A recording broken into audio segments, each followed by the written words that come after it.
Yeah, hello and welcome to another update video about Bitcoin and Cardano. In this video, we're going to take a look at both charts, only a brief overview because not too much has happened, but we're going to take a look at the latest developments. Overall, the market today on a Friday, a little bit upside, because Bitcoin has recovered a bit, but is this really sustainable? We're going to take a look at that. While Bitcoin is recovering a little bit, Ethereum is doing really well today, moving further into my target area. I just did a Ethereum update. And yeah, Solana as well, recovering after the loss that Solana had yesterday. Overall, looking at Bitcoin, we talked about it this morning already, well, UK time morning, that we could be at the risk here of forming a head and shoulders. Yeah, I did show you that one. That is still very much what's playing out here at the moment. Too early to say if it's going to play out, but it hasn't been invalidated yet. So you see here your head, and then this could become a shoulder, and then you break the neckline and could basically go down from here in some way. That is the neckline. Currently the support would be at 36.5k roughly. Yeah, there is a big risk we could be rolling over, because on this chart here, after the price broke to the downside of this broadening ascending wedge, rather bearish pattern, broke to the downside, started to roll over. It couldn't make a new high. Yeah, so this was the last high. Since then we are struggling here to push higher at the moment, coming against resistance levels. So we're coming against the former support, now resistance of this broadening ascending wedge, and we are here, we've got this larger descending trend line coming down here as well, that you can see here on this chart, and that is a massive resistance line. So we would need to break that, or the price needs to, Bitcoin needs to break that to really, in order to push higher here and make a higher high. I think it's going to struggle with that. And then you've got here the fib level here at 38.8k. So there is a big risk that the market could roll over here. And if we drop below 35.5 here, that previous low here, I would be quite inclined to say that, yeah, maybe the wave 4 in which we currently are is then already over. Yeah, but it's too early to say that. Until then, what I primarily have to expect is that the price is pushing a little bit higher here and will move into the ideal target area or fib level of the wave 4, and that is sitting at 43.3k. Until, it's been invalidated, I have to assume it just based on facts, based on probabilities, based on data, because as I said so many times before, the 43.3k level, the 0.382 fib level for a wave 4 is the most likely scenario. So I have to assume that. But the thing is, if we lose here this support at 36.5 and then possibly go down to 35.5 and lose that as well, then the next support will be at 33.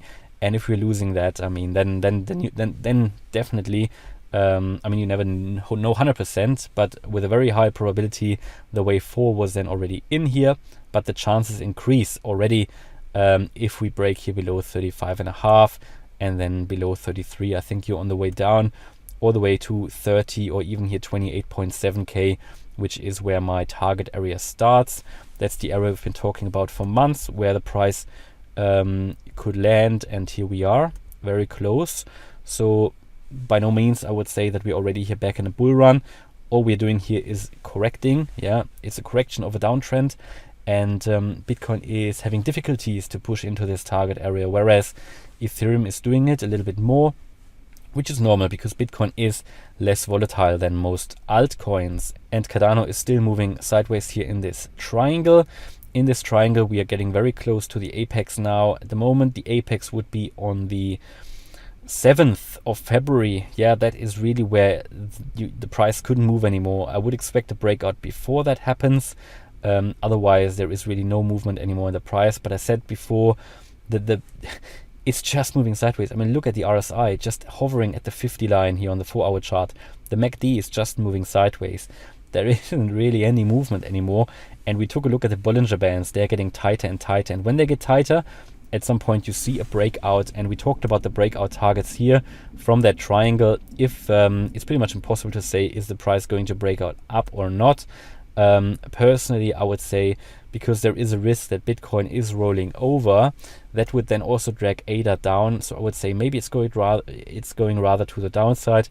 Also looking here at this from the downtrend here, you're coming from up there down consolidation, and you could expect some further downside from here. Well, if we break still to the upside, you could expect a price move all the way to 132, just based on the technical side of things here on this triangle and the height of the triangle.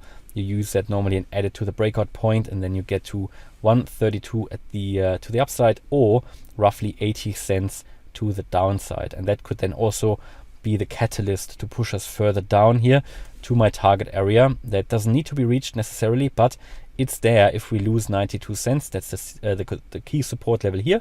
If we lose that, we get down to 55, all the way down to 30.